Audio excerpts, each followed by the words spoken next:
nato lokdoon ah. Kiri ra kadyo. Kiri ra kadyo lokdoon magdagan. Ana nato ibutang sa pultahan aron dali ra. Hello everyone. So for today's video magandam tanong og ato ang mga gamiton kung inkaso og magkakusog-kusog ang bagyo. So naara tayong mga foods. So nagandam na tadaan og mga goods nga ato ang pangkinahanglanon. So tara ubani ko ninyo. Ito na lang gipang charge ato ang mga power bank no. Oh, so naatoy mga power bank kay inkaso og magkinaunsa and then naara pud tay flashlight nga ato ang magamit og inkaso og wala nay kuryente. So ato na siyang giandam diha. So, nara tay saktong tubig, daghang buwad, ug in kaso og wa tay masudaan, nara tay daghang buwad. Tay mga canned goods diha, so nang kumpleto na lang jud tadaan no for in kaso magkinaunsa nara tay sudaanon. So, nara tay daghang bugas no. Ja, nara po tay daghang cat food kay syempre ang mga iring parte na po na sa atong pamilya. Nara tay daghang pundong bugas, so in kaso lang.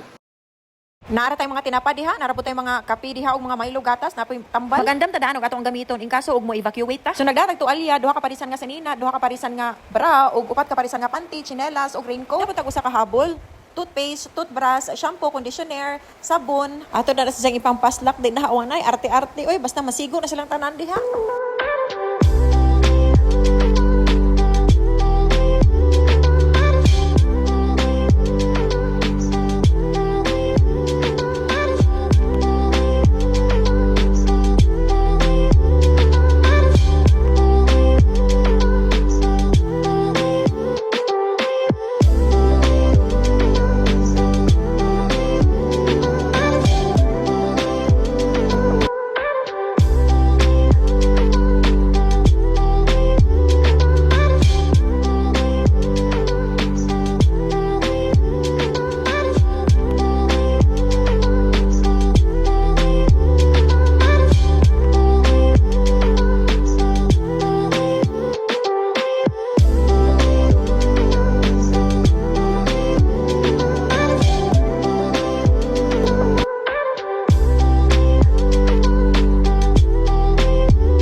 Wala may kumo sa mag-andam.